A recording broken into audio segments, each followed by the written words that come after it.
Welcome to the evolution. Evolution of what? What is evolving at the moment? Consciousness. Yeah. Not your personality, not your ego, not even your mind, but you. The you that's behind your personality, the you that's behind your ego, the you that's behind your mind. That's what's evolving at the moment. So welcome everyone. Thank you for coming to have a listen. It's so nice to be out in public again instead of hiding behind a Zoom camera. It really is great to actually interact with real live bodies again. So thank you for coming. This slide I took off a presentation from 12 years ago when I was doing talks on the Mayan calendar. And did anyone attend any of those talks of mine? A couple of you, yeah. What is it, John? Mayan calendar in 2012. I was talking about, the end of the world that was happening. And I said, there isn't any end of the world. It's a transformation of consciousness. It's an evolution of consciousness. And if you look at how consciousness has evolved over the last 11, 12 years, it's quite amazing. I mean, the stuff that's talked about now, the information we have access to today, we didn't have 10, 12 years ago, that's for sure.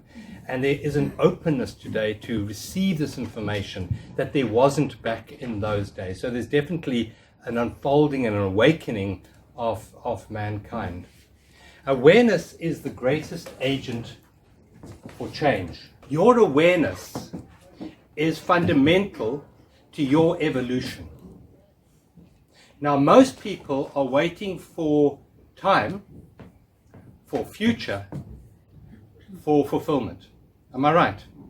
We're waiting for, Donald Trump to come back in office or to get out of office, or we're waiting for, the banks to collapse or not to collapse, or for us to be all given gold or not given gold, or we're waiting for our mother-in-law to die, or for us to meet the new partner, or Malema to go to jail or not to go to jail to become president. We're waiting for future to help us feel better.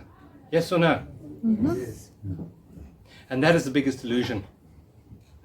So this is about a transformation from your story into something more real than your story. So that's what we're going to be covering today. And your story, that waiting in time, is the matrix. And this process that we're going through is an awakening from out of that matrix of mind. Anyone see the movie The Matrix all those years ago? Yeah. Did anyone realize it was about mind? Okay. Few of you. So that movie was all about a perception of reality that wasn't real. And it's, Albert Einstein said we live in an illusion. He said it's a very persistent illusion. So yeah, it appears very real, the story that we're telling ourselves every day. We live our whole lives by that story. But it isn't real. Ultimately, it's not. What is more real than your story? The moment, the truth. So just close your eyes for a moment. Close your eyes. And feel the chair under your bum. Just close your eyes and feel the sensation of your chair meeting your bottom. Feel the backrest of the chair against your body. This is real. This is experientially real. This is reality. Now, as you keep your eyes closed, just focus for a moment on your breathing. Take a deep breath in. And let it go. Let it go, let it go, let it go. Take another deep breath in. Very deep breath. And then let it go. Let it go. And as you let go, sink down deeper into your body. Feel your feet, maybe on the floor, and feel your hands where they're resting. And just become connected directly to your body. Say to yourself, I wonder what my next thought is going to be. Just try that. I wonder what my next thought is going to be.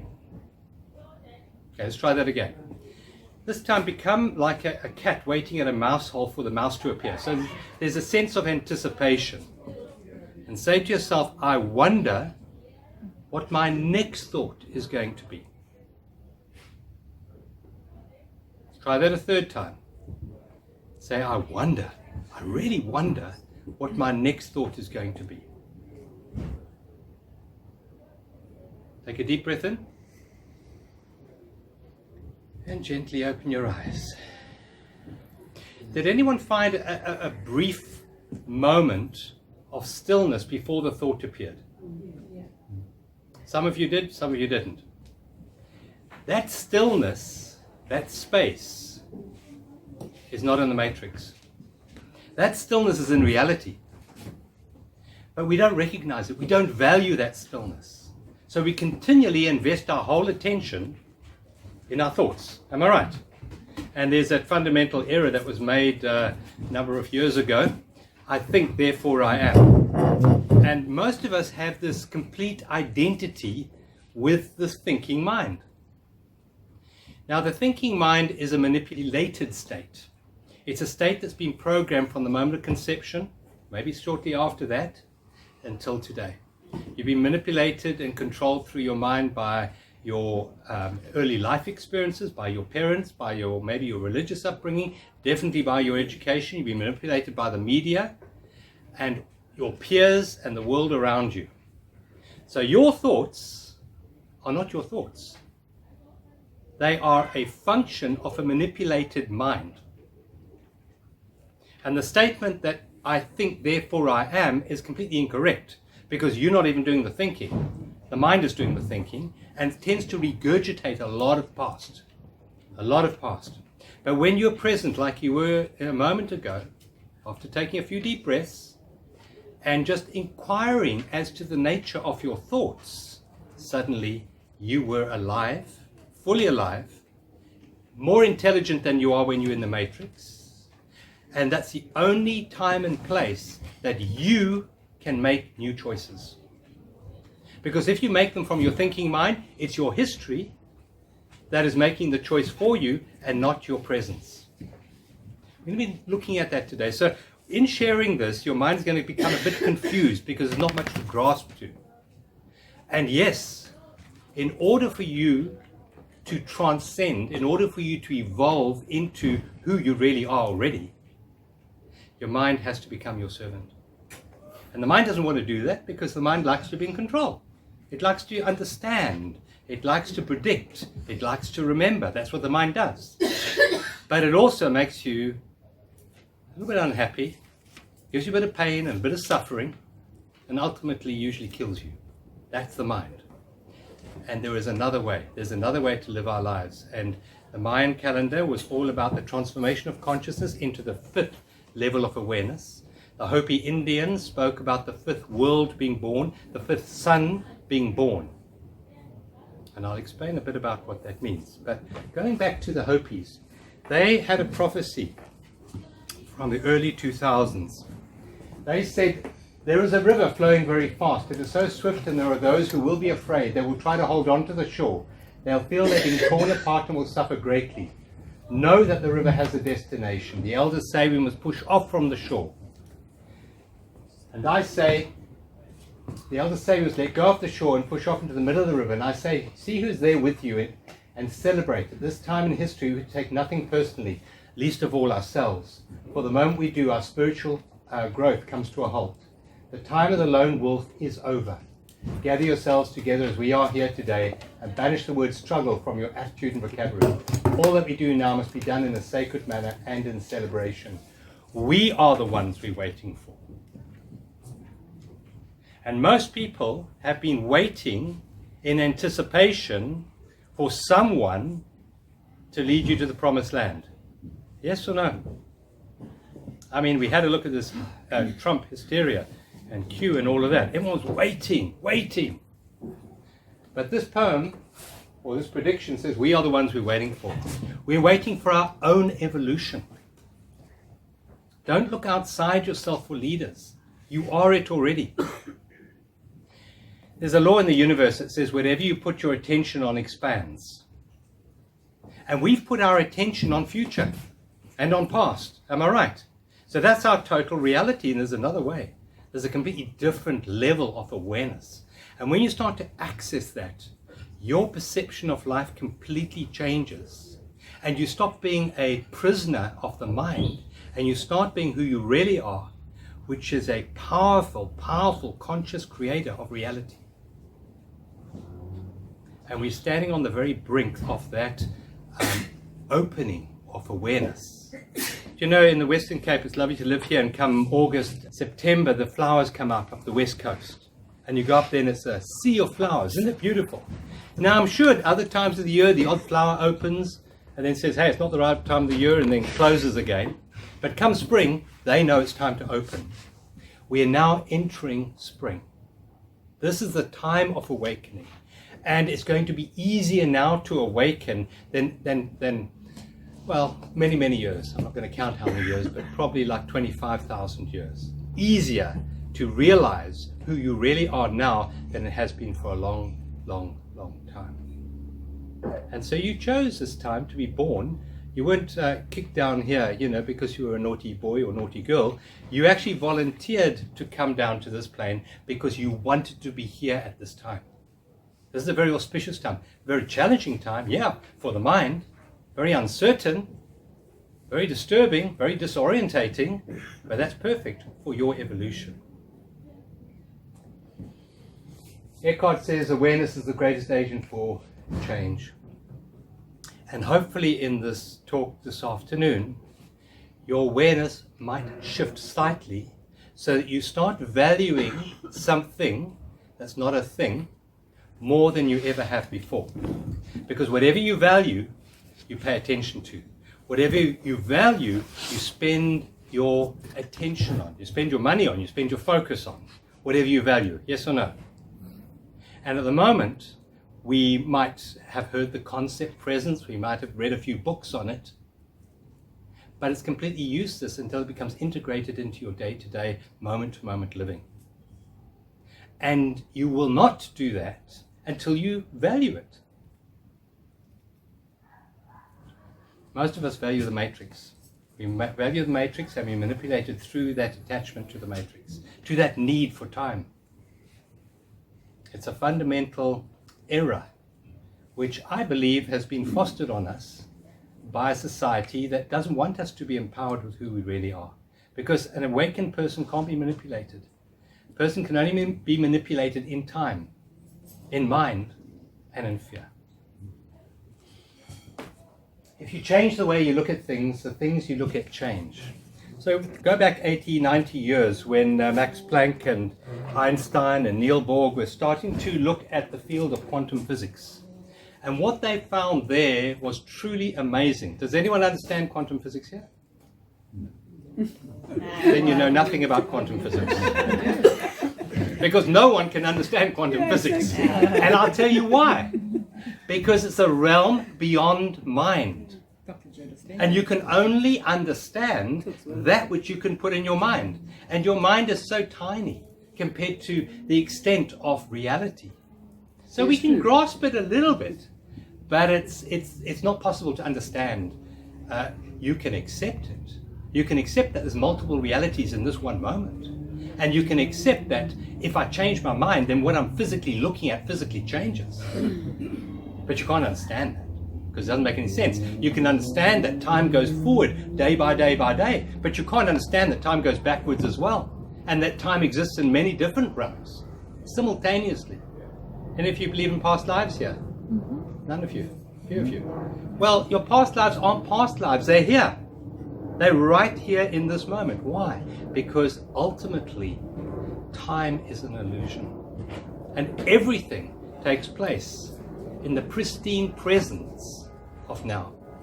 Don't ask your mind to understand what I'm talking about, because it can't. It's outside of its dimensional comprehension. You know, if you have a Word 2000 document or Word 2000 program on your computer, you haven't updated it, and someone sends you a Word 2020 document, your computer can't open that document. Can't, because it doesn't have the program to read that information. Your mind doesn't have, your brain, your left brain analytical time-based process of information doesn't have the capacity to process presence. It can't. But you can experience it directly, and most of you did already when you went into the space between your thoughts. That's direct access to that power, that infinite power of all of creation, which is your true essence. Do we have any humans in the world, in the room? Any humans? Yeah? Do we have any beings in the room? No, most of you are human doings. Most of you are human thinkings. Very few of you know about being. The mind says, being, what can I do with that? Where am I going with that? How, it can't make me any money. So we ignore the being part of the human. And we are human beings. Where we intersect, that's reality. Where the human side connects with the being side, that's where you are empowered to be a conscious creator of reality. From left brain thinking to right brain awareness. Technology is not going to save us. Our computers, our tools, our machines are not enough. And machines, this is a machine. This is a machine. A computer is a machine. Even if you get a chip implanted in you and you go on to Elon Musk's, what's it called, that where he connects your brain to the internet? Neuralink. That's a machine. And our machines are not enough. We have to rely on our intuition, our true being. Anyone know Joseph Campbell? Yes. Amazing man. I mean, the one saying that most of us will know, he said, don't follow the money. He says, follow your bliss. Follow your passion. He says, if you follow the money, you may have money, but if you don't have money, then you've got nothing. He says, follow your passion, follow your bliss, and you will have a successful life. And you may also have money, but even if you don't have money, it doesn't matter because you've got your bliss. That's Joseph Campbell, an amazing teacher in the last century, unbelievable man. He said that we have to rely on our intuition. Now, Albert Einstein said that we have a servant, a fantastic servant. It's called the left brain, the logic. He said we have, though, a sacred gift called intuition. He said we've created a society that honors the servant and has forgotten the gift. That's Albert Einstein. Not a new age, mumbo jumbo, tin hat teacher. It does require, though, a shift in our consciousness. Albert Einstein said you can't solve the problem from the same level of thinking you were at when it was created. You have to shift your awareness. So a lot of us are looking at where the world is right now, and we're seeing the diabolical nature and the terrifying future that's being painted for us with this global reset. And we're trying to fix it at that level. We're trying to plan, manipulate in time to fix it. So we're in the matrix trying to fix the matrix. And Albert Einstein said, no, that's not going to work. You have to transcend the matrix. You have to go to a different level of awareness if you really want to create something sustainable. And that's, by the way, we connect to that through a brain state called theta. So I mentioned the rational mind, the lovely servant we've got. That works in beta and a little bit of alpha. The right brain works more in alpha, but there's another brain state when you stand with your one foot in the left brain, your other foot in the right brain, and you're in neither. You stand on the corpus callosum, and that is theta. It's when your brain waves become balanced, and there's no time. There's no past, there's no future, and there's no memory. That's frightening to a lot of you. The most frightening thing for most of us is when we start losing our memory. And yet there's another way that transcends memory. It's called superconsciousness. Who's a genius in the room? Anyone? You actually all are. But because you live in the matrix, you're not. Genius is the space between your thoughts. It can't be taught at university, and it isn't taught at university. You know why? Because you can't manipulate it. You can't control it. But that is the savior of the human race, is genius, not the analytical thinking mind. And if you only value yourself and you only see yourself as this processor of information and time, then in a few years' time you're going to be redundant. Any of you who rely purely on logic for creating a living, you're going to be redundant, because you're going to come to work one day and there's going to be a little machine sitting there connected to the internet, and it's got AI, and AI can do logical processing of information infinitely better than any human. So it will be doing the accounting, it will be doing the financial management, it will be doing medicine, it will be doing all of that, and you'll be redundant. Unless you step into your beingness, because AI knows nothing about being. It only knows about analytical processing of information in time. So our true value and our worth as we step into the new consciousness which is being born is through the narrow portal of presence into your true beingness. And I'm going to suggest that our human side is being threatened in radical ways, on purpose, so that we can't cling to that anymore. In that poem I showed you earlier, in that prediction by the Hopi Indians, it says, let go of the shore and push off into the middle of the river. The middle of the river. What is the shore? We stand there, we're in the water, we cling to the rock, our fingers are bleeding, and we've been hit by all the debris coming past, and we're suffering. It says, let go.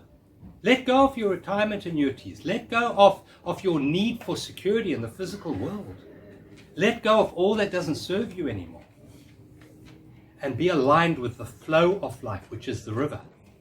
And then look around you and see who's also joined you, and celebrate that new community that's being born. And work with those people in community to create a sustainable future.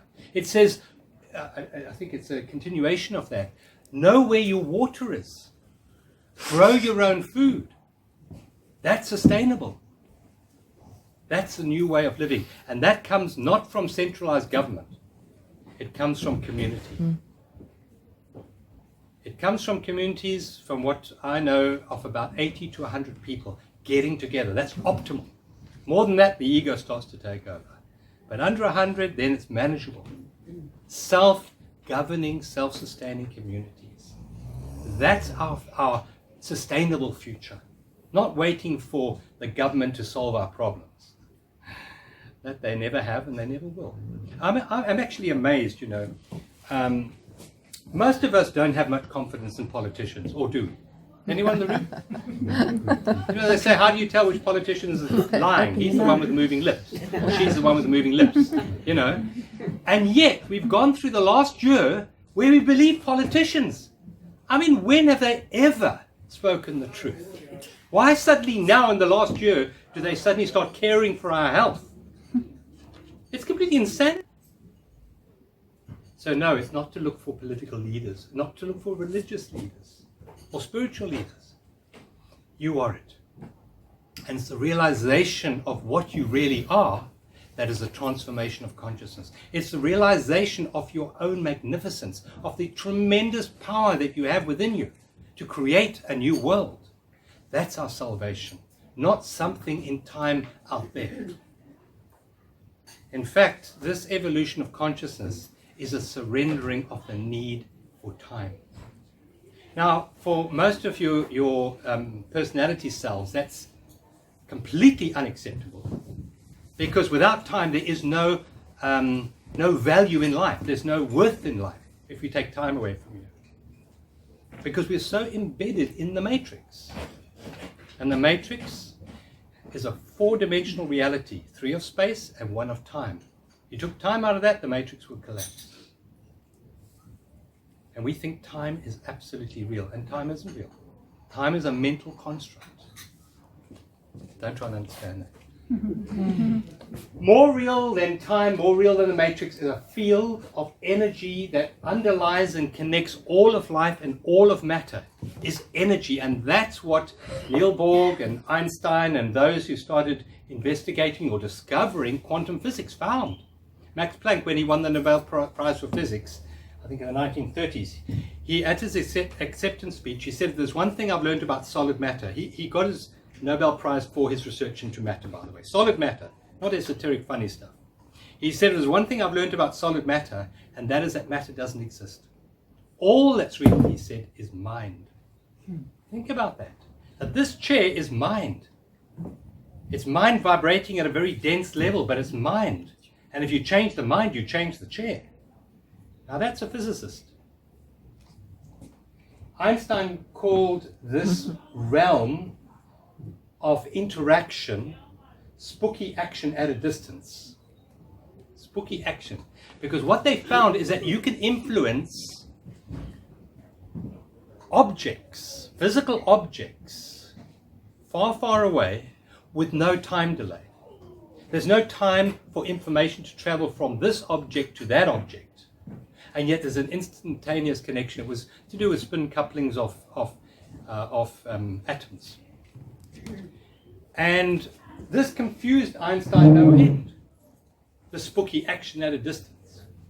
And we run online workshops, and we've had it several times where on our Zoom call, someone has made an emotional shift in regard to someone significant in their life. And before the end of the Zoom call, they've had a connection with that person who's WhatsApped them, and there's some healing taken place. That's spooky action at a distance. If you change your mind, you change reality. And there's a quote that I use in the retreats and workshops that I run, and it comes from, it's a foundation teaching for the work. It comes from A Course in Miracles. Anyone heard of A Course in Miracles? Yeah. Some of you. It says, seek not to change the world. Seek rather to change your mind about the world. And now what if most of our doing this is about? Changing the world, am I right? Changing the mother-in-law, whatever. We're changing our bank account. We're trying to change something. A Course in Miracles says, no, don't seek to do that. Seek rather to change your mind. Why? Because your mind is fundamental and it connects to the field directly. And that's the underlying causation field of all of physical reality. So if I had a piece of paper here and I sprinkled iron filings on top of it, and I took a magnet which creates a field, and I put it underneath the paper, what would happen to the iron filings? They'd form two sort of horseshoe grids either side, am I right? If I took the magnet away, they could be moved around. If I put the magnet there and they went into those two patterns, and I took physical force and I've shifted them and I moved them, I could do that. But what would happen when I removed the force? Go back. That's correct. So now we have a war on cancer. We have a war on the virus. We have a war on poverty and rape. We're forcing it. But what happens is we perpetuate it. Because we're adding energy to that particular field, that morphic field of experience. Not realizing that what we really need to change is our minds, is the actual causation field underneath that. And you can't change your mind if you are your mind. You can't pull yourself up by your bootstraps, they say. You can only change your mind when you're not your mind. And your point of power is in the present moment. That is probably the most powerful affirmation you can ever work with. You only take one thing home with you today, let it be this.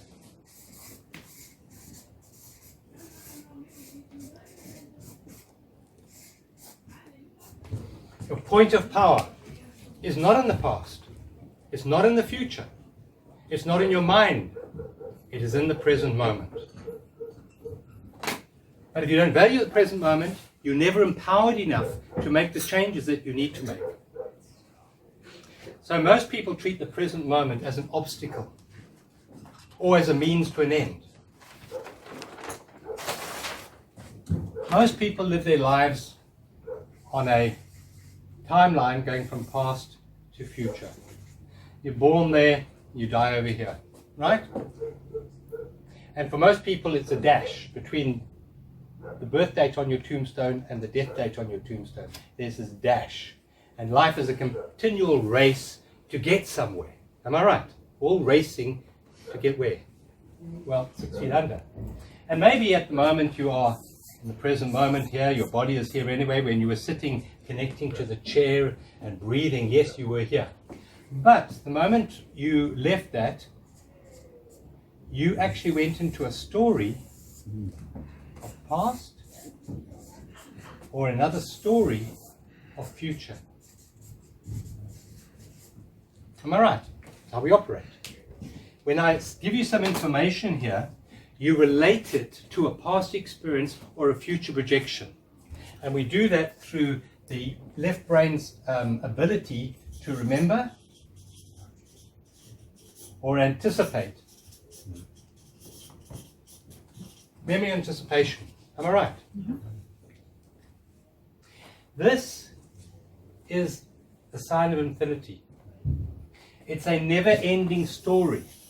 It's like Seven de Laan or whatever is on the soap opera at the moment. It goes on, you know.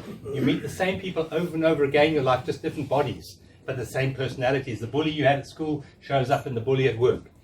You know, you marry someone and they're fantastic for a while, and then they turn into a drunken bastard, so you get rid of them, and you get another meat suit who's wonderful. And then he turns into the other drunken bastard, just wearing a different meat suit.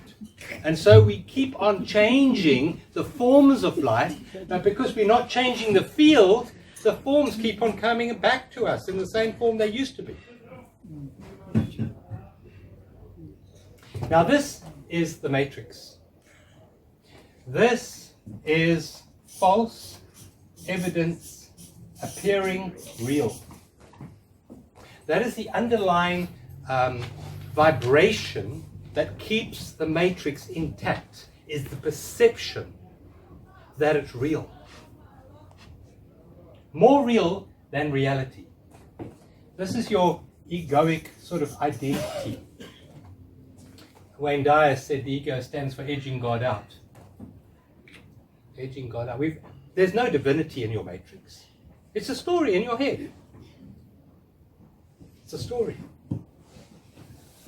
Ego is a denial of presence. That's what ego is. It's a denial of reality. So in this little diagram here, what is real? This tiny little insignificant dot here. And it doesn't have any value, says the ego, who's always running to the future. So when it gets here, it jumps over it and dashes off into time. This is rather like jogging in the morning and someone's removed the manhole cover. You know, you've got to get over it, because that's just emptiness. And I'll die if I go there, says the mind. And if the mind is running you, then you aren't ever going to pause long enough to discover your beingness. You're always going to be the human doing. Always in a rush to get somewhere. In time, in the future. And that is normal. So don't think you're abnormal. You're not abnormal. You are absolutely normal. And normal is insane. It's mad. And I'll tell you why I say that. If you go into a madhouse, if you go into Falkenberg or whatever, and you see someone in the corridor, and they've got a whole story going on. And they're telling you this whole story. And there's no relationship between what they're telling you and what is. Right? They're completely nuts. Am I right?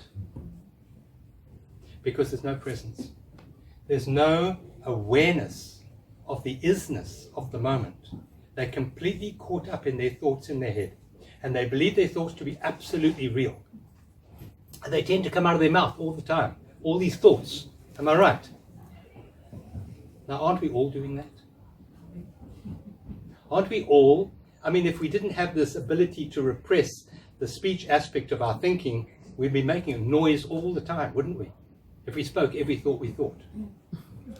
So, the definition of insanity is the distance between reality and where you are in your awareness.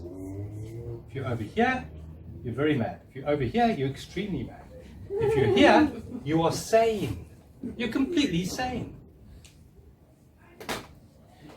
So this is the normal way of living our life. That is the four-dimensional way of reality. Four dimensions are what? I mentioned them earlier. What are the four dimensions?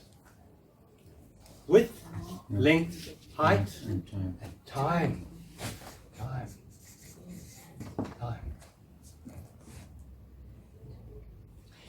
This is mind.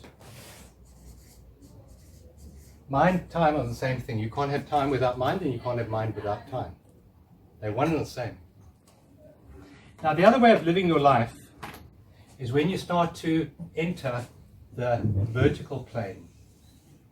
The vertical plane. This is the depth of life. This is the story of life.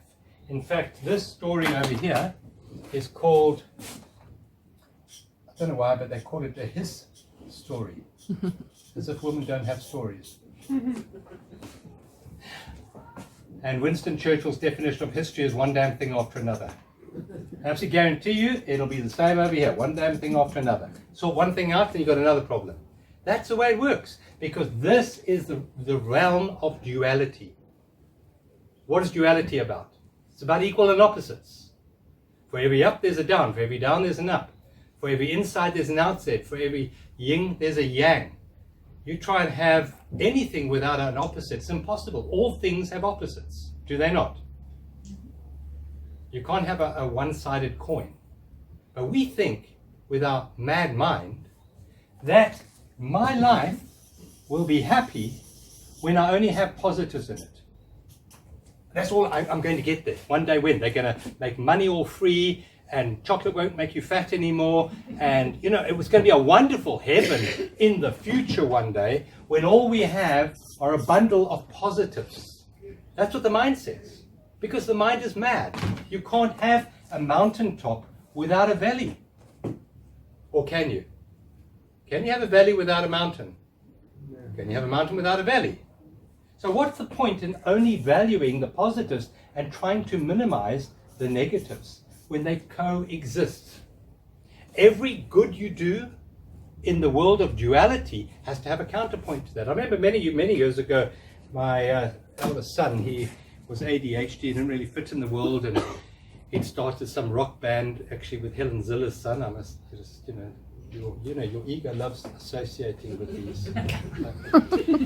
And he was smoking pot and doing some pretty horrible drugs, and he playing the darkest music that he thought was so great. And I said to him, Robert, you are a being of light. Why are you playing this?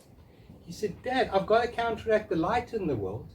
The more dark I bring in, the more I allow the light in. I didn't have an argument for him. Smart ass 18-year-old. That's right. Everything in duality is opposites, yin yang.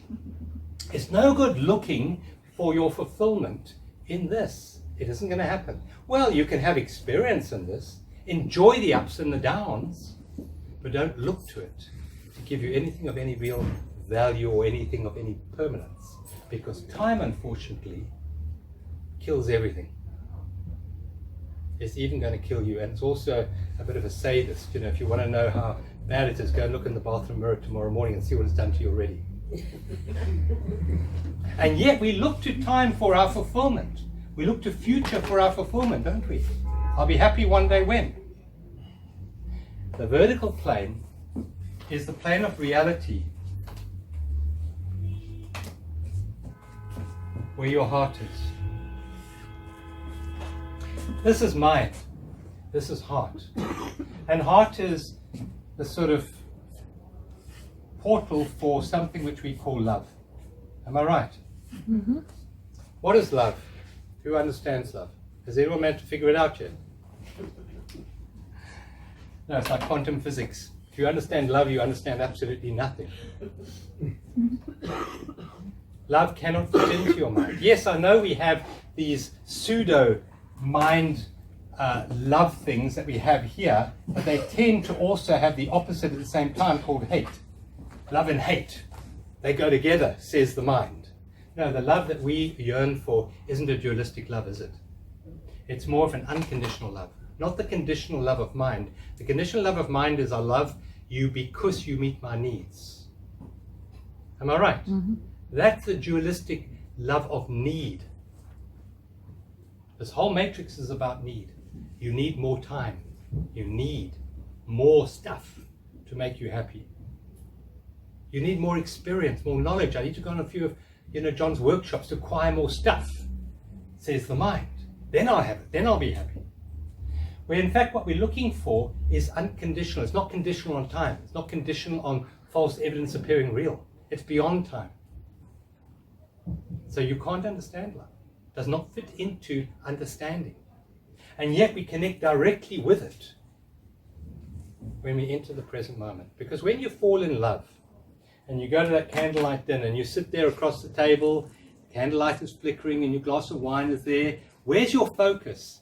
Is it on what your mother said to you when you were 10 years old? Is it on the bills that have to be paid at the month end? Or is it just here, now, in this moment?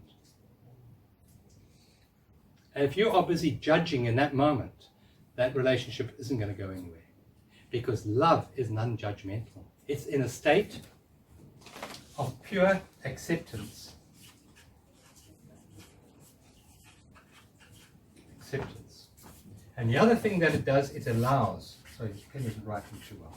It allows. That's what love does. Where the mind judges and resists. Yes or no? Mm-hmm. That's what the mind does. It's always putting up resistance to life. It says no to life. And every time you say no to life, you tie a knot in you and you become very knotted. And you block the chi from flowing through you. And it manifests generally in dis-ease. Disease happens from the matrix. The vertical plane is a plane of ease. This is where healing takes place. The more presence you bring into your awareness, the more you heal your mind, body, and soul. Because your body goes back to equilibrium. When you're attached to this, you know what another word for this is? It's that wonderful thing called life. When you are connected to life, you're alive. Your body is going to heal. When you're disconnected and you're in your mind, you're robbing your body of life. And your body will die. That's what cancer is. Cancer is a lack of life in the cells. And they go into a defensive mode. So they can become anaerobic. It's a defense mechanism against your lack of presence. This is dis-ease. This is ease. Now, for most people, they say, no, life's not there. Life's over there. I have a life. You know, and my life is my past and my future. No, that's your circumstances of life. That's your story of life. Those are your thoughts about life, but they're not life. Life is exactly the same as love. It can't be understood.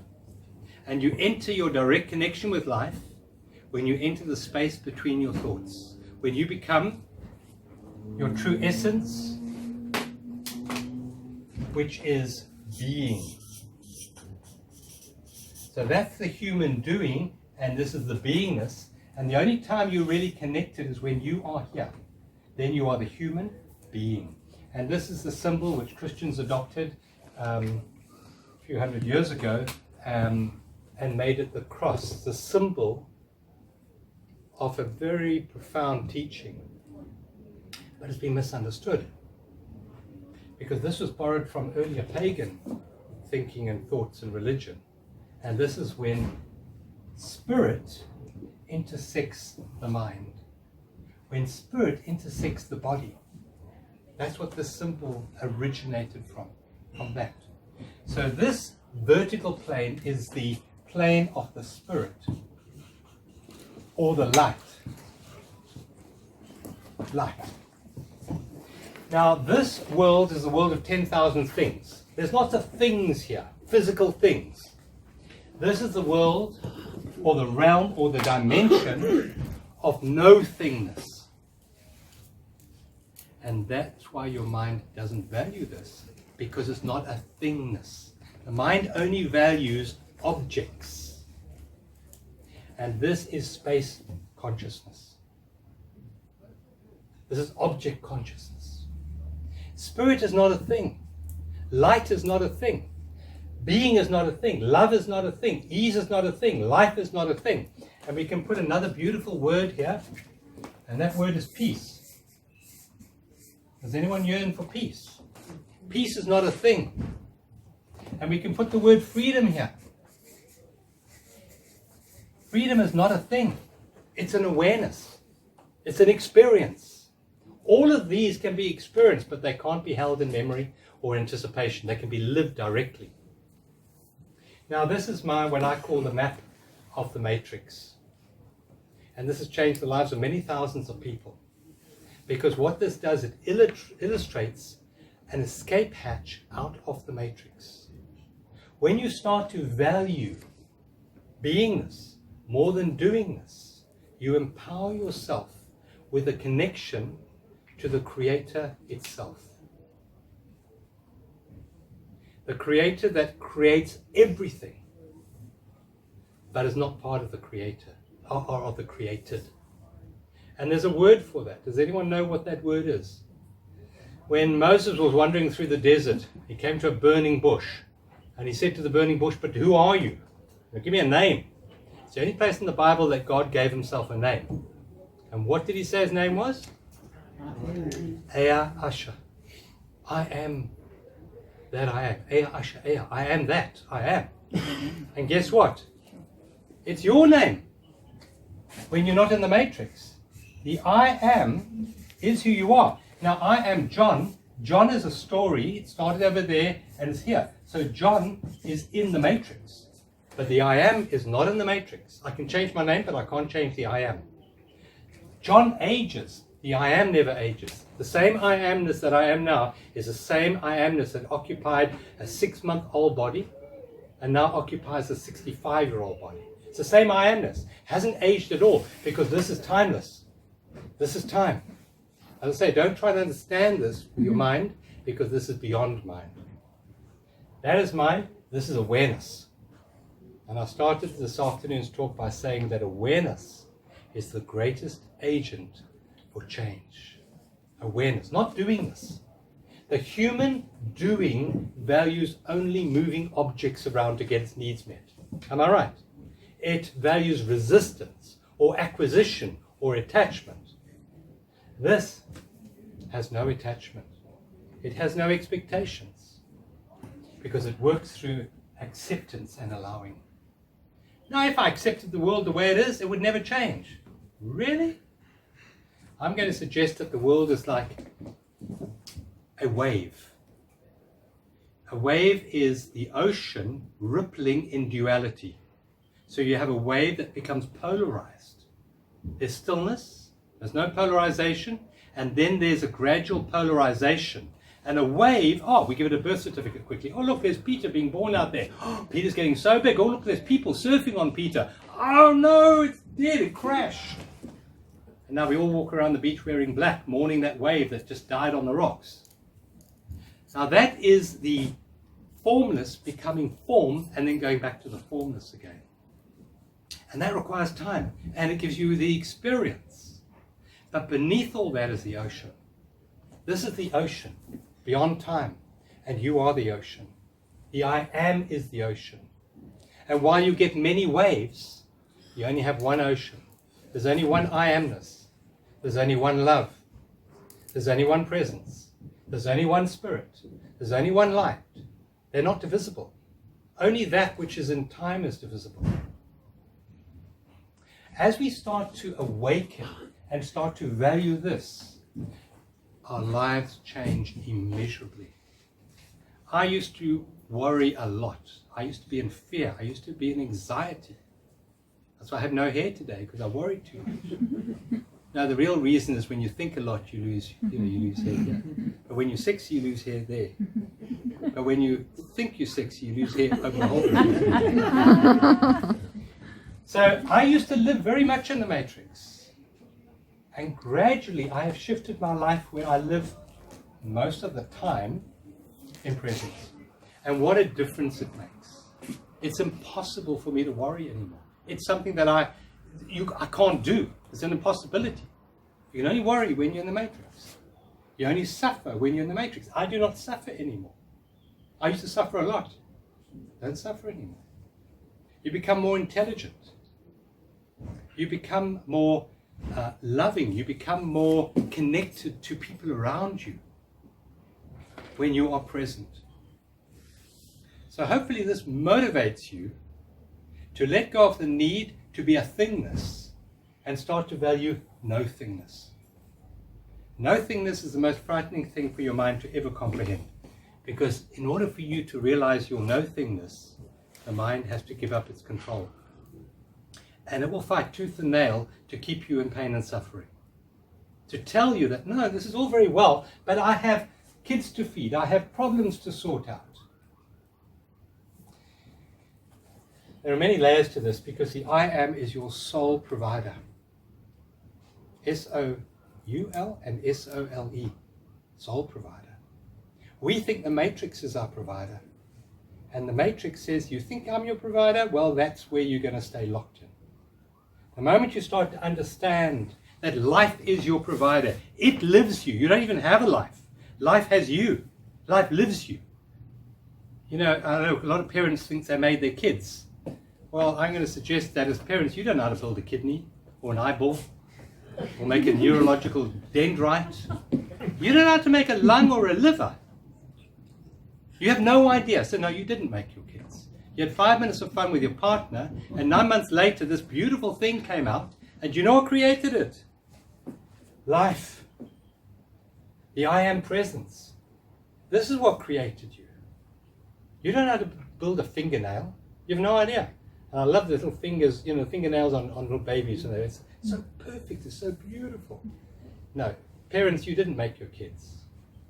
You facilitated life to live through you and manifest and create through you. And that's the way you can live your whole life. As if every single moment you're making love. Now let's just talk about making love. Has anyone made love before? A few of you. When you're making love at the moment of orgasm, are you in your matrix or are you in presence? If you are making love and you're thinking about the dishes in the sink or your mother-in-law or whatever, you aren't going to have that orgasm. It's not going to happen.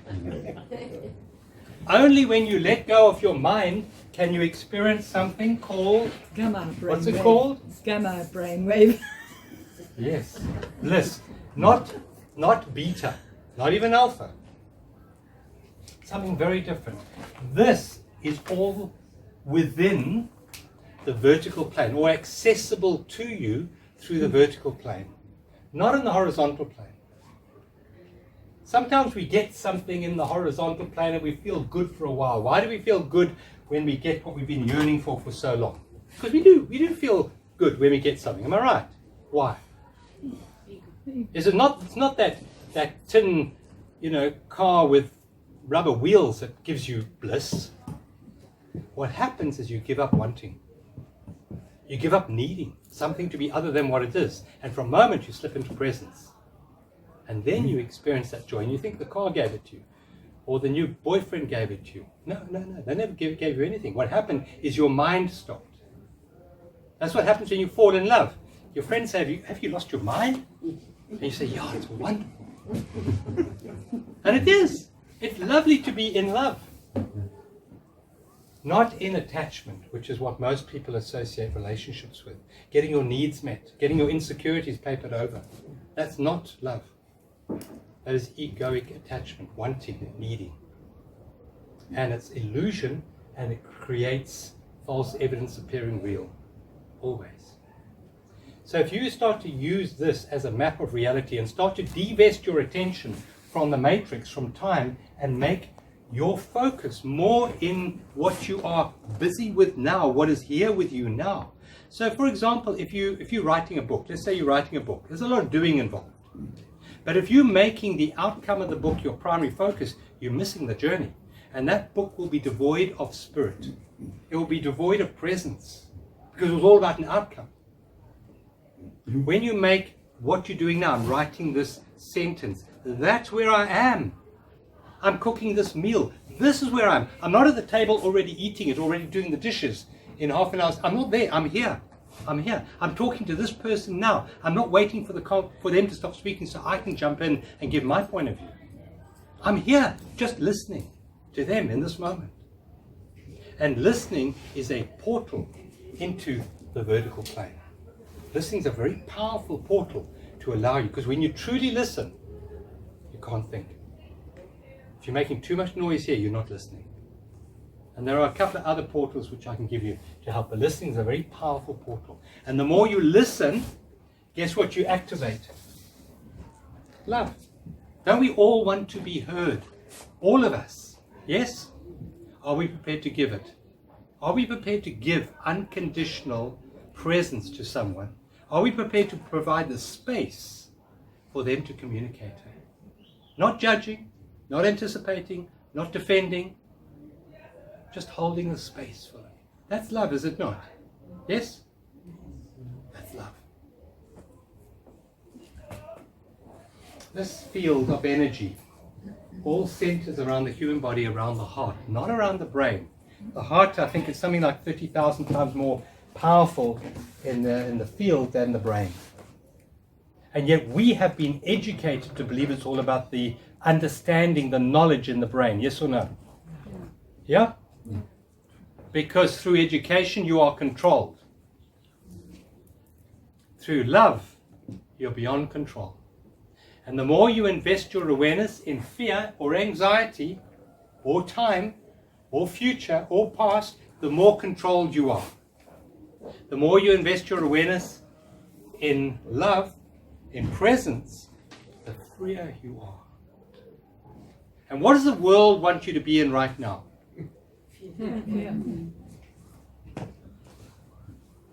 Einstein said the field is the sole determinant of the particle. The only determinant of what shows up in the physical reality is what's in the field. And the field doesn't speak English. Nikola Tesla said, if you wish to understand the universe, think of energy, frequency, and vibration. Nikola Tesla, who is he? I met a guy who was very high up at Eskom, electrical engineer. And I had a shop in the waterfront, and he used to come there, and I met him one day. He said, thank you for having the shop. Thank you for stocking his material. He said, in all my years of electrical engineering, Nikola's name was never brought up once. And what did Nikola invent? Alternating current. Do you think they would teach an electrical engineer about Nikola Tesla? Why do they not teach that? Where did Nikola's information come from? Did it come from this process, or did it come from alignment with presence? He was a genius. It came outside of mind. They don't want you to know about it because this contains something called freedom. Free. And he invented free power. No, we can't have any of that. So his name is wiped out of history. A man who invented radar, radio, remote controls. He's not taught because he's a danger to the matrix. The world is a grid of energy. We see it as a physical platform, but it isn't. It's a vibrating, alive energy field. Very much alive. And we connect it through the brain. It's alive. It's not something to be plundered. It's not something to be abused. It's not something to be raped. It's something to be appreciated. It's a sacred essence of being. The earth is a being. It's the same being that you are. That's the field of connection that we have with it. Reality is whatever you choose to pay attention to. Where, on a day-to-day basis, do you invest most of your attention? Do you base it in time, or do you base it in life? Think about that. Do you focus a lot on your doingness, or do you focus on valuing your beingness in any one moment?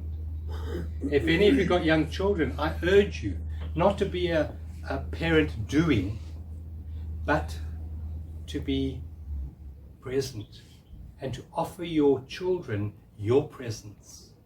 Not your manipulative, controlling, needy mind, but your presence. Give them that gift. That's the biggest gift you can ever give kids. It's your presence. No conditions, just pure acceptance in this moment. And when we start to focus on that, the world changes by itself. The reality changes. It's called spooky action at a distance. In other words, you didn't go out and manipulate anything, but it changed. What's another word for that? Miracle. Anyone believe in miracles here? What is miracle but something changing and you didn't do anything? Anton Rupert said, a man who does not believe in miracles does not believe in life. Einstein said there's two ways to live your life. One is if everything's a miracle, and the other way is if nothing's a miracle. You can't have both. He said, I choose to live my life as if everything's a miracle. Because another word for this, by the way, if you haven't guessed it already, is something that's been really abused by the matrix for control purposes. But the other word that fits in here is grand organizing design. And it's not a thingness. It's not a judgmental thingness. It's beingness. You are it. You are that grand organizing design. That's how powerful you are. Except you've been brainwashed, you've been hypnotized into believing you're not. This time that we're going through now is called the apocalypse. The apocalypse, for any of you who speak Greek, means for the veil to come down, for that which is hidden to be revealed. That's the joy, that's the gift of what we're going through now, because the matrix is becoming very unstable, and it's easier to wake up from a nightmare than a comfortable dream. Am I right? So as life becomes more and more of a nightmare, we are greatly incentivized to wake up from that dream. When the future becomes very unstable, there are people, for example, on death row, who've done horrendous crimes, and suddenly they wake up. Why? Because there's no future. Their future is gone. People who have terminal illnesses, sometimes right at the end, they do something that is completely unacceptable to the mind, and they surrender. The mind doesn't surrender. It would rather have you suffer than give up. And these people who do give up become one with life, and all suffering disappears. Alan Watts, any of you follow Alan Watts? He says to die completely annihilated, completely surrendered, is the successful way to leave this planet. And this is a little doorway over here. Always draw it over here. So this is a little doorway which allows you to get there, and the doorway has a sign and it says surrender. Surrender. Sorry about my writing. Surrender. And that leads you into love, leads you into life, leads you into presence. Reality is whatever you choose to put your attention on. Day to day, where do you put your attention? Is it on the media? Is it on the news? Is it on a so-called virus? Is it on the collapse of the economy? Is it on what's going to happen? Or is it on the joy of life? Where do you put your attention? Do you live your life, or are you currently dying? This matrix, by the way, is made of bricks, and I counted them one day. There are approximately 60,000 bricks every day in the matrix. Those bricks are your thoughts. And generally, 95% of the bricks you use today are the same ones you had yesterday, because the thoughts are repetitive and redundant. They serve no purpose other than to bolster your egoic identity of who I am in past and who I am in future. They're not creative in any way at all. You stay locked in repetitive thinking programs. You stay addicted to your mind, addicted to your thoughts, addicted to your story. And it's mad, as I said, it's insane, because you are this. You are magnificent. You are free, and you are powerful beyond measure. That's who you are right now, sitting in this meat suit. It's not something that's going to happen in the future. You are already it. In the Bible it says God made you in his image and similitude. He didn't say I'm going to make you one day when you pay me some money, or you pray this way, or you eat the right food, or you become vegan. No, he didn't say any of that. He said you're already it. And you don't have to do anything to be it, because you are it already. But we've created our creation of mind of not good enough. And we have turned our back on God's creation. And we've made our world more important than reality. And because of that, we suffer. Suffering is all mind created. What is that on the board? Flower. Our mind puts it together in a way that it can comprehend, and it sees a face. Because that's what we're doing every moment of the day. We take objects and we arrange them in a way that we can understand and live a sort of secure life by, moment to moment to moment. We're making up reality. And if you change your mind, you change reality. Are you saying the matrix disappears? For you, yes. For you, yes. Doesn't mean that you're not removing other people's illusion. This is the planet of free will. So one gift we have, free will. And you're not here to remove anyone else's free will.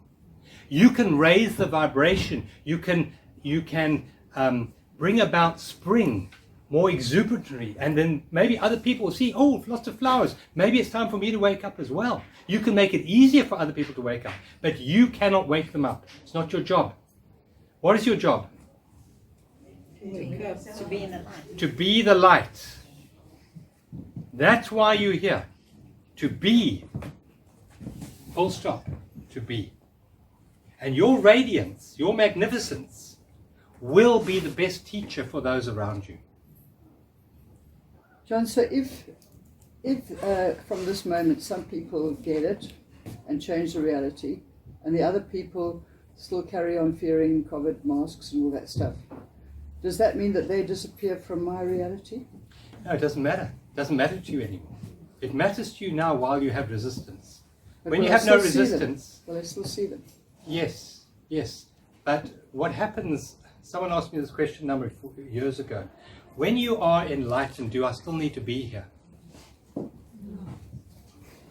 And I didn't want them to go. So I said, no, you're still going to be here. You have to be here. And the truth is, no, you don't have to be anymore, because now you're the conscious creator of your reality, and you can then choose to consciously leave. But when you're part of the matrix, your free will is keeping you locked in the matrix, and then the matrix has something called karma. And karma is the law of as you sow, so you reap, and you're bound by that law. And you don't have the free will to create what you want here, because it's a conditioned universe. Your creatorship is conditioned by past. Only by stepping off the wheel of karma are you then the true creator. And then, Judy, you can choose which reality you fully want to live in. You can live in this world, and you can become an avatar. An avatar is someone who's fully awakened and chooses still to add their energy back to earth. There are many other awakened masters who left, but there are a few avatars who still remain on earth. And that's a choice. That's a free will. And it doesn't matter whether you stay here or leave. Whatever brings you joy. And if it gives you joy to remain on earth and spread the light that you do, Judy, that's beautiful and wonderful. But in that moment, you have the absolute free choice as to whether to be incarnate or not. Just very briefly, we're running out a bit of time here, but I just want to share this with you. The wheel of karma, because this is very valid. The wheel of karma keeps you locked in time. And it's not a smooth wheel. It's actually full of duality, bumps, up and downs, positives and negatives, preferences and judgments. That's the matrix of the mind. And it requires time. And it's always moving, going around. And you find yourself back where you began again. And people say, well, I'd rather like it. Well, you've got as many lives as you want. 30,000 lifetimes to go round and around and round and round, and you have a fight with them in this life, and next time you marry them, and next time they come back as your child. It's wonderful. It's a very drama. It goes around and around and round and round. And right now, this wheel, what I used to teach in the Mayan calendar, because what Mayan calendar, as it led up to 2012, was the progression of increase in occurrences. So time was speeding up.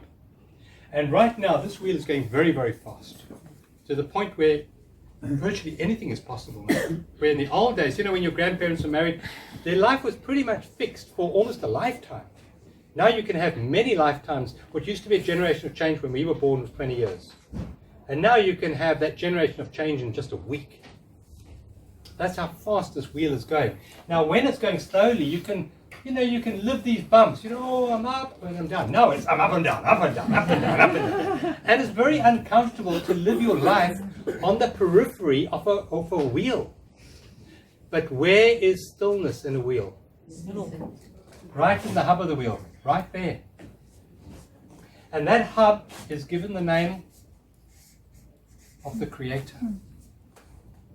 And the John part sits in the matrix, trying to find himself in time, trying to secure himself, the egoic, mind-made personality. Going around in circles. Going around in circles, thank you, Craig. But right in the center, I didn't draw it properly, but right in the center, where you are right now, not going to be in the future. You are already in the center. Except you have taken your awareness and you've invested it in your story, and now you off center and you suffer. It takes one conscious breath, one breath taken with conscious awareness to come back to your center. And in the center, there is no karma. There's no matrix. There's no fear. There's awareness. Awareness is the greatest agent for change. Not the doingness, but the beingness. And beingness, the other word, one other word that I used just now for that, is love. Love is the greatest agent for change. And that's your power, not here. There are very powerful forces in the egoic. People have completely lost their identity here and invested all their energy here, and they manipulate this zone. But they have no power over this. Zero. You cannot be manipulated in any way at all when you are centered. You're powerful beyond measure. You are the creator of all that is when you are centered. Love is the only force capable of transforming an enemy into a friend. And most people have made life into an enemy. Am I right? Yeah. Yes, Judy. Could you reference what you've just shown us there in the whole COVID scammy, hoaxy worldview? It's all here. And us. It's all a movie. Yeah. It's all a movie. And so what would, to get to that middle point, One conscious us a breath, fig- Judy. one breath. One. I take lots of breaths too. No, you don't. No. It's your autonomous reptilian brain that breathes you. Okay. You're not breathing. When you breathe with awareness, your mind goes completely clear. In that moment, you're free. And you connected through genius to the field of infinite possibility. I did a workshop once where we bent forks and knives. I don't know if anyone's done that before. And they become plastic in your hands. Because you enter presence and physical reality is no longer physical anymore. And I've got the forks and spoons at home all bent into these shapes that I, with my normal power, couldn't do. But when you enter presence, everything becomes plastic. I first experienced that when I was about 10 years old. I had a particular experience. It was just like unreal. Nothing is real out there. Whatever I put my mind on, I create. And then I went back to sleep again because I had to have this human experience so that I could go through all that I've gone through so that I can teach what I teach today from an experiential point of view, not from an academic point of view, but I've directly been through so much in my life. And that enriches me to shine my light in the way that I shine. So I needed to go through that. But I also needed certain glimpses of this other reality. And I've had many glimpses of that. When I was 5 years old or 6, I died. My mother prayed and prayed, and I came back alive again. I was in a hospital in Zim, in Harare. And so I've touched these other realms and come back. And when you've been there, you know this is a made-up reality, Judy. COVID's a made-up reality, and we give it power by believing in it. That's the problem. And the more you resist something, guess what? Resistance. You give it more power. Yeah. Feed the fear. I just have a question. If someone has had like a near-death experience and they're still alive and they don't understand why, would you say that they're obviously still going in that circle and they just need to go back to There's find... massive momentum in this. You must understand. Yeah. Massive momentum. Many people have brief awakening. It's called Satori. And then they make a thing out of it. They went here, but now what happens, they tie it to a set of circumstance, a particular day on the beach when the sun was so beautiful, and they want to go back there again, not realizing that it was here. Yeah. And it's always here. And there's no memory, there's no anticipation in it. There's direct experience of it. And in order to be it, you just have to give up your story. That's all. Are you prepared to give up your story? And most people say, yes, well, no. Yes. Could you explain love? Love cannot be explained. Love is a direct experience. As I said earlier, love is a no-thingness And the signposts that take us to sort of the awareness of love is acceptance, allowing, and appreciation. And seeing beauty in everything that you look at. That's the portal into that experience of love. And it's all that is. There is nothing else.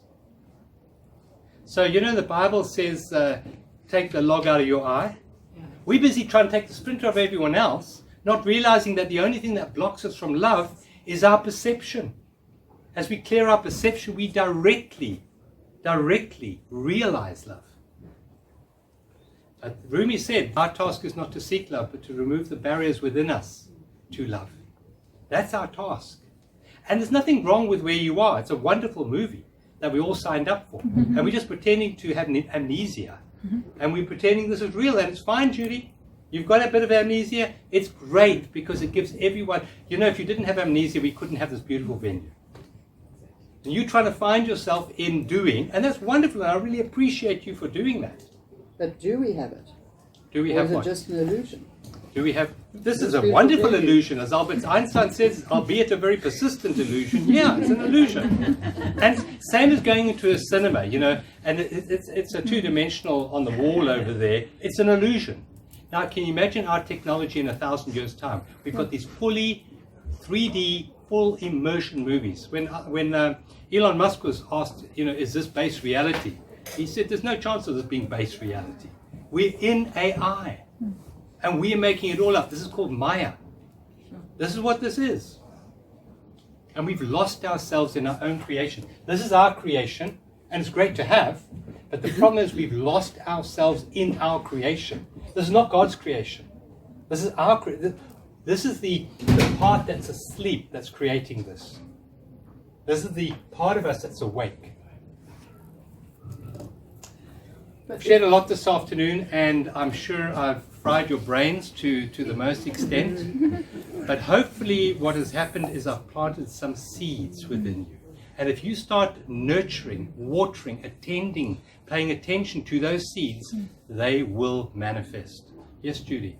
It just seems like if we take it all this trouble to choose to be born into this planet where this meets you, that seems a bit silly to say, oh no, but now I've got to take one deep breath and go out of it.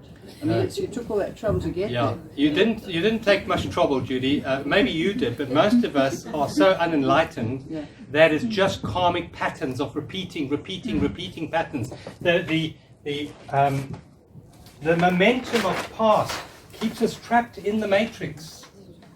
So in this lifetime, you know, you swore you'd get even with them, and so you had to come back to this lifetime to get even with them, and then they get even with you, and it goes on and on and on and on. And then you have that desire to have a relationship with that person, and you never were able to, so you come back again. Your desires lock you into the matrix, and that's why one of the steps is to become desirelessness.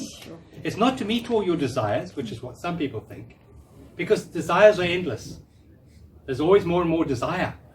It's not to have desire. When you are present, there cannot be any desire, because you realize that I have everything that could possibly be desired. What can you desire when you know you are it? You can only have desire when there's a perception of separation. And if you end the perception of separation, you will become the infinite creator. It's better to travel hopefully than to arrive, is what you're saying. I don't like the word hope, Judy, and I'll tell you why, because hope sits in time. Hope is the four-letter word that keeps us locked in the matrix. I agree that hope, if you're in a deep hole of depression, hope can take you out of that hole, but it will keep you locked in the matrix. Because it's time-based. Shut your eyes for a moment. All shut your eyes. One of the powerful ways of transcending the matrix is through vibration. And sound is a beautiful vibration. So let's just listen to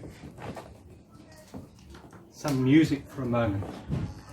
Just a place we call paradise. Each of us has his own. It has no name, no, it has no price. It's just a place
hope taking flight.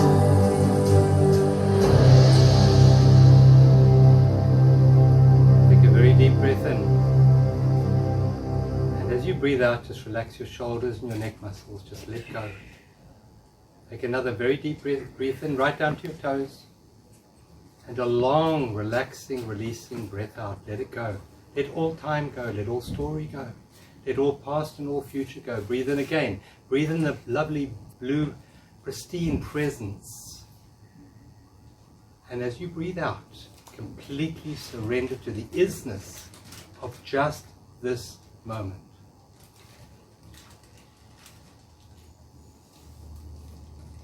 And right now, see if you can hear the beating of your own heart in your eardrums. Listen very carefully and see if you can hear that beating. Every time your heart beats, it pushes a pressure wave through your eardrum. Listen very carefully and become aware of the awareness that listens.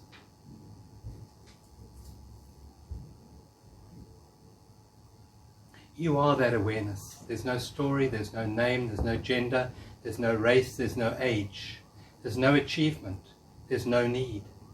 You are the awareness that underlies the story, and that awareness is divinely perfect. You are that. Now is the time to awaken, to realize, to see with real eyes your true, authentic self. Take another deep breath in. And breathe out and gently open your eyes. I want you to realize that the one power you have access to that you can start working with from this moment forward is the power of feeling. You find peace and purpose not by rearranging the circumstances of your life, but realizing who you are at the deepest level. You are peace. The more you invest your awareness, your feeling in peace, in joy, in love,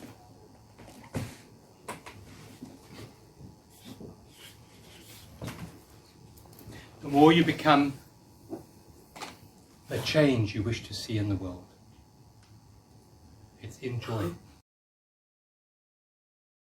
Love is your feeling of connection, connection to life, connection to community, connection to all that is, while fear is your misperception of separation. Fear is false. Love is real. So if we invest our emotions, the power of creation, in false evidence appearing real, we perpetuate the pain and the suffering for humanity. As we invest our awareness in connection, in community, in appreciation, in beauty, we become a powerful instrument of healing and transformation. And you can choose in this moment which world you want to create for yourself and for your children. And I want to give you a final tool to shift you. You see, to forgive is to release a prisoner and discover that you were that prisoner. That's a wonderful quote. We won't go through the power of forgiveness now. We'll do that some other time. But forgiveness is the last step that we take into the surrendered zone. It's a very vital step. It's a very powerful step. To forgive each moment as it occurs so that you don't take the previous moment into your present. So you don't take yesterday into your tomorrow. Now, I'm going to give you a final tool for the afternoon, and that's the power of rewiring your brain. Your brain is the instrument for the unconditioned consciousness to manifest in the world of conditionality. It's a step-down transformer. But in the process of transforming, what it does, it filters and it colorates the information coming through. But if you rewire your brain, you allow more pure essences of consciousness, of genius, of problem solving to come into your awareness. And one of the ways of rewiring your brain, the main way is through presence, by the way. It doesn't take long in presence to rewire the brain. We know from neurology that presence rewires the brain. First of all, there are 3 P's to affirmations. When you make an affirmation, see that they all contain 3 P's, that they're about you, not about someone else, that they're positive, and that they are present tense. Not about I'm going to, but I am. Okay.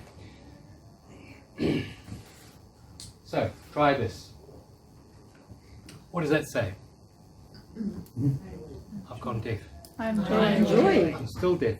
I am joy. You know, I teach public speaking, and one of the things we teach people is if you're talking to an audience over 50, you have to actually have a microphone, because people over 50 start going deaf. I'm over 50, so I can't hear you. I am joy. Now, when you say it, I want you to feel it.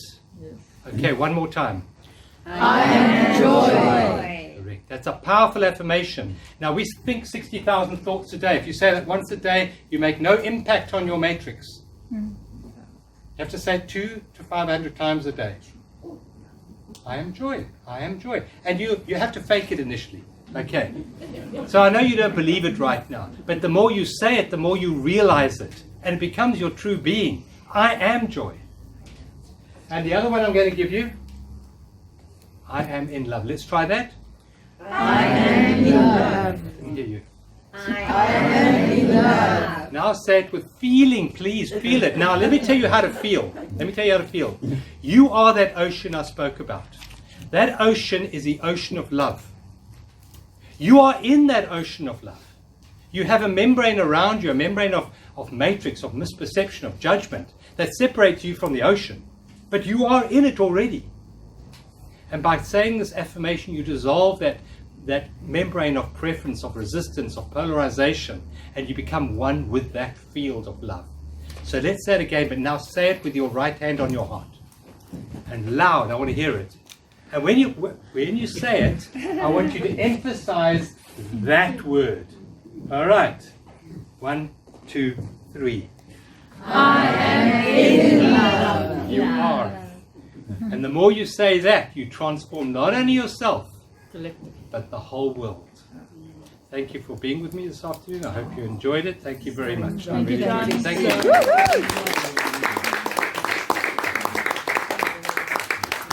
We have some cards on the table just for an advert. I wonder if I've got the advert here. Just one moment. Gratitude, the power of gratitude. I was going to go through, but I'm not going to. Just a plug. We have online Journeys of Awakening. Journeys of Awakening is a portal to presence. We have 2 programs running there. One is a Journey to Freedom. It's a 13-week course. I know some of you in this room have done it or are doing it. It's a transformational 13-week journey to a place that you never left. And it's powerful. All right, young lady. Please. I've done it 3 times. Wow, really? Wow. I started it. Find it. Yes, absolutely. And you need that time. Yeah. You need it. It's an organic process. It's Yeah. wonderful. So that's the one program. The next course is starting on the 10th of June. 10th of June. And then the other one which we have is an ongoing monthly platform. Just month by month by month. There are 2 Zoom meet. On this one, by the way, there are 4 Zoom meetups a month. You get a whole journal, 5 questions, 5 pages to go through every week. And it's not difficult. Meditation. It's self-exploration. Meditation. Meditation, we give you a meditation, we give you affirmation, we give you a couple of teaching videos, and 4 Zoom meetups with us every month. And then the inner space, we give you 2 Zoom meetups, we give you meditation, and we give you some journaling work to do and some creative exercise to do. And that you can join just for 1 month or for a whole year. If you join for a year, you get 2 months free. So the one for May is to do with self-worth, which is really primary to our experience of joy and wellness and prosperity in the world. Because the world doesn't give you what you want, it gives you what you are. Because the universe is a mirror. And if you don't have it here, you're not going to experience it out there. So that's a little plug. Love is the bridge between you and everything. Thank you very much for being with us Thank this you, John. afternoon. Thank you, John. Well done, John. Very nice. Thank you, Judy.